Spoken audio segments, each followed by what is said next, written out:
This is my relay 10-bit binary calculator.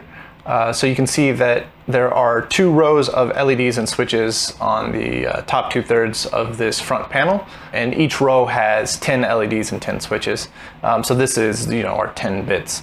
And 10 bits in binary can display up to 1023 in decimal.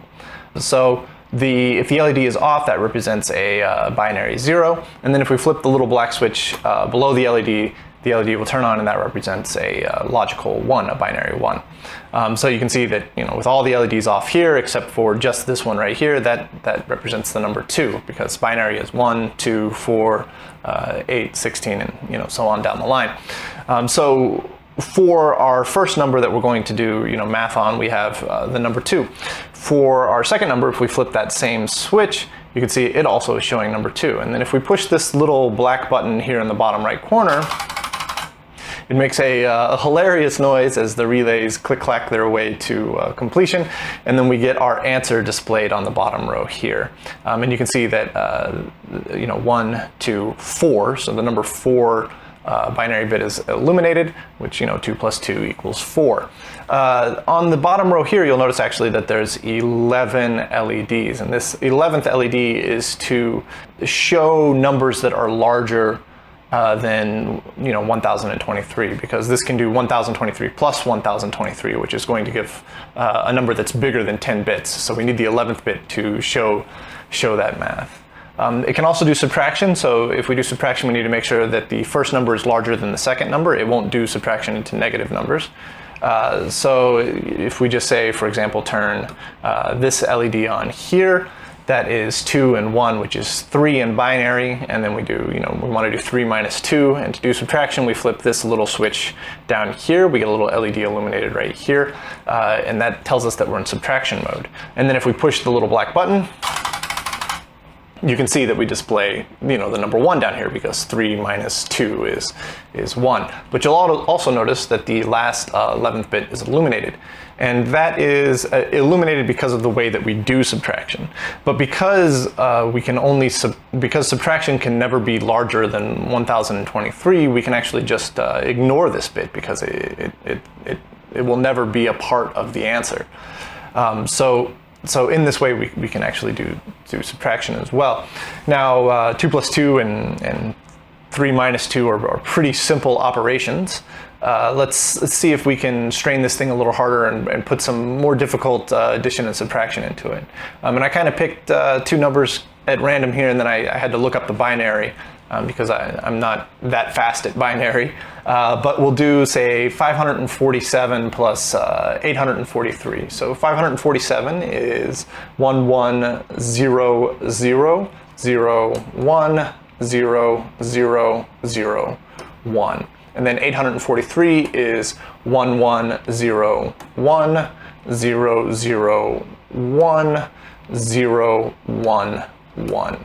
And then if we take it out of subtraction mode, so we can get the addition, push the button, you can see that we get an answer displayed down here on the bottom. And that answer is 0 1 1 1 0 1 1 0 1 0 1.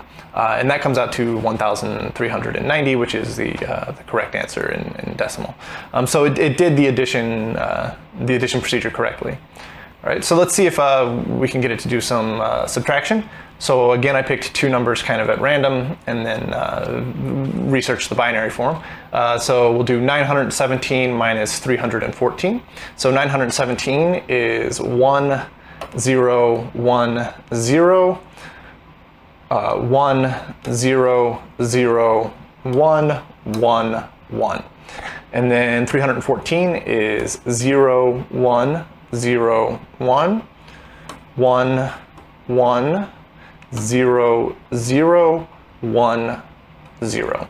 And then we'll flip our switch here to put it into subtraction mode, push the button, and then you can see that we get the answer down here, which is 1 1 0 1 1 0 1 0 0 1, and then we ignore our last little bit here because we're in subtraction, and that's our answer, which comes out to 603. So that's actually the correct answer as well. So it is capable of doing addition and subtraction on any number between 0 and 1023. I say any number between 0 and 1023, there's still some errors and bugs in it, so every once in a while we get a problem. And I'll go into the details about why that happens a little later on.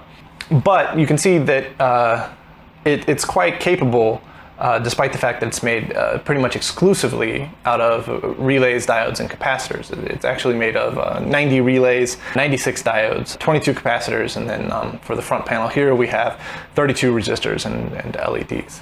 And you can see that each of the panels here is connected with these kind of exposed wires that go across. We have some down the center and here on the top, and then down the right on the top. And then if we look at the bottom, you can see that we have some more on this side, and then we have some more down the center, but they're a little more kind of sparse and around. And these are the communication wires that allow the separate boards to talk to each other. So let's take a little closer look at how exactly the logic works between all 6 of these boards and kind of what signals are going where. So, you know, we input our numbers on the front here, and then they're just kind of sitting static until we engage the sequencer. And then when you hit the button, the sequencer starts. And on the first step of the sequencer, it uses these little lines that we have running along the top here. So the first step of the sequencer will send 5 volts out onto one of those lines. That 5 volts will come in here through a diode, and then it will supply 5 volts to the center pin of the first bit that we're going to do math on, the center pin of both the first bit of number 1 and number 2. And then if the switch is on, that 5 volts can pass through the switch and then go into our data lines that are running along the side here.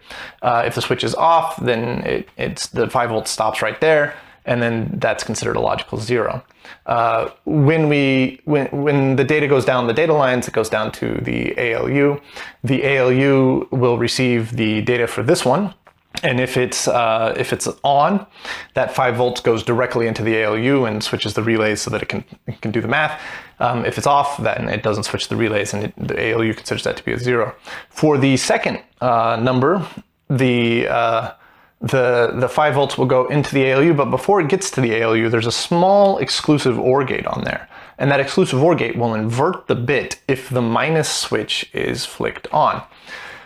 So, you know, if it's a 0, the exclusive OR gate turns it into a 1. And then, you know, the ALU only does addition. So by inverting the bit, that's a way that we can do subtraction by using addition. So but people that are familiar with an ALU, the way that an ALU works is that it has 3 inputs and then it gives 2 outputs, or that's what we call a full adder. And so the 2 inputs, the first 2 of the 3 inputs are going to be our 2 numbers. And then the third input is going to be a carry in. Now this is really important for the, you know, step 2, step 3, step 4, step 5, all the way to the end, because whatever the previous operation was, there may be a carry. But for the first step, we only put that carry in bit on if we're in subtraction mode. Otherwise, for addition, that carry in bit is a 0. So it takes those 3 inputs, you know, A, B, and carry, and it'll do the math, and then it gives 2 outputs. It gives a sum output and it gives a carry output. All right, so the sum output just goes up 1 board to this board here to the display register. The display register has some relay latches in it that will latch that sum bit. If the sum is 1, it'll latch on. If the sum is 0, it'll clear the relay, and so that there's no voltage coming out of it. And then the carry bit goes past the display register to these 2 boards here, which is our carry register, and it will, you know, it does essentially the same thing as the display register. There's a latch in there, and, you know, if the carry bit is 1, it'll set that latch. Now the data that's stored in the display register is directly connected to our LEDs down here. So whatever's stored in whichever bit of the display register is what we're seeing here. The carry register, whatever's stored in the carry register on, say, step 1, when the sequencer goes all the way around to step 2, it is going to use whatever information is stored in step 1 of the carry as its input for its math. So when it goes to step 2, again, you know, the sequencer sends 5 volts down one of these lines up here, goes through these 2 bits onto there. The ALU is receiving the two bits of information from this, and then the carry register is outputting whatever the saved carry was from the previous operation. And then that's our 3 inputs into the ALU. And then, it does the math, and then it outputs the sum and the carry. And the sum gets saved in the display register, and then the carry gets saved in the carry register. And then, we see that here, and then the whole sequence goes over again. So it does this 10 times all the way till the end. And then when it gets to the 10th bit, the 11th digit down here is actually an 11th carry register. So when it does the 10th bit, it takes the data from these final bits here, does the math on it, outputs the sum to the display register, which is going to be our 10th bit here, and then it outputs the carry to the carry register, and that last final carry register is directly attached to this 11th bit here. And so essentially all that's happening is that we have a very simple 1-bit computer that just does a loop 10 times to do 10 bits. So that's how the relay calculator works from a very kind of broad overview sense.